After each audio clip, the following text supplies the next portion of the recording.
नमस्कार, recipes with तारामध्ये तुमच्या सर्वांचं स्वागत आहे. तर आज आपण कोबी मंचुरियन बनवणार आहोत. तर चला तर त्यासाठी लागणारं साहित्य बघू. चला तर बघू रेसिपीसाठी लागणारं साहित्य. इथे मी ना अर्धा कोबी ना असं बारीक कट करून घेतला आहे. तुम्ही किसणीने किसून घेऊ शकता, नाही तर चॉपरने पण बारीक करून घेऊ शकता. त्यासाठी इथे ना मी कॉर्नफ्लॉवर घेतलं आहे 1 वाटी, आणि त्याच वाटीने ना पाऊण वाटी मैदा घेतलेला आहे, आणि एक उभा कट करून कांदा घेतला आहे. याऐवजी तुम्ही ना कांद्याची पात असेल ती सुद्धा घेऊ शकता. चवीनुसार मीठ घेतलं आहे.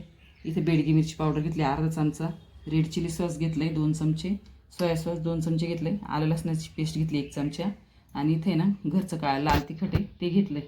ते तुमच्या आवडीनुसार तुम्ही वाढू शकता. तर मी एक साईडला तेल गरम करायला ठेवलं आहे, आणि या कोबीला ना आपण मीठ टाकून आहे ना थोडं चांगलं आपल्याला असं मॅश करून घ्यायचं. मी त्याचं ना पाणी सुटतं आहे, आणि मग त्यामध्ये आपल्याला कॉर्नफ्लॉवर आणि मैदा ॲड करायचं, बाकीचे सगळे पदार्थ. आता यामध्ये ना थोडं कॉर्नफ्लॉवर घालते, थोडं थोडं करूनच घालायचं, वाटलं तर परत घ्यायचं. थोडं मैदा थोडं शिल्लक ठेवलं मी. जर त्याचा गोळा चांगला झाला तर मग आपल्याला काही गरज नाही नंतर टाकायची. कांदा टाकलेला आहे, लाल मिरची पावडर, बेडगी मिरची पावडर टाकून घेते, बाकी सॉस आणि ते टाकायचं आहे.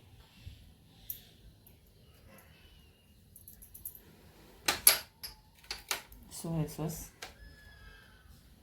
आणि आलं लसणाची पेस्ट, एवढंच साहित्य. आणि खूप छान अशी रेसिपी आपण आपल्या मुलांना घरीच बनवून देऊ शकतो बाहेरून आणण्यापेक्षा.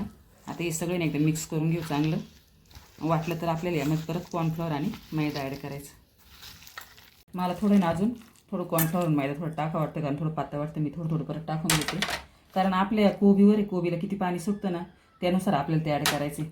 आणि जास्त असं घट्ट पण नाही गोळा करायचा, आणि जास्त असं रगडून मॅश नाही करायचं. ते असं थोडं हलक्या हातांचं असं आपल्याला त्याचा गोळा तयार करायचा आहे. गोळा पण नाही, असं मोकळं झालं पाहिजे, अशा प्रकारचं झालं पाहिजे. फक्त तेच आहे ना आपल्याला असं आपण ज्या प्रकारे भजी सोडतो ना असं सोडता आलं पाहिजे. गरम झाले, आणि आपले ना असे छोटे छोटे गोळे सोडून घ्यायचे, जसे आपण भजी सोडतो ना असे. आणि मिडियम गॅसवरच आपल्याला तळून घ्यायचे, कारण आजपर्यंत शिजले पाहिजे.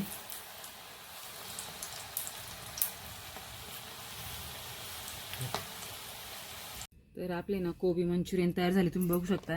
एकदम क्रिस्पी झाले, आणि एकदम छान अशी रेसिपी आपल्या मुलांना ना घरीच तयार करून देऊ शकतो बाहेरून आणण्यापेक्षा. आणि तुम्हाला माझी आजची रेसिपी कशी वाटली कमेंटमध्ये नक्की सांगा. लाईक करा व्हिडिओला, चॅनलला सबस्क्राईब करा. चला तर भेटू अशाच नवीन रेसिपी बरोबर. तोपर्यंत धन्यवाद.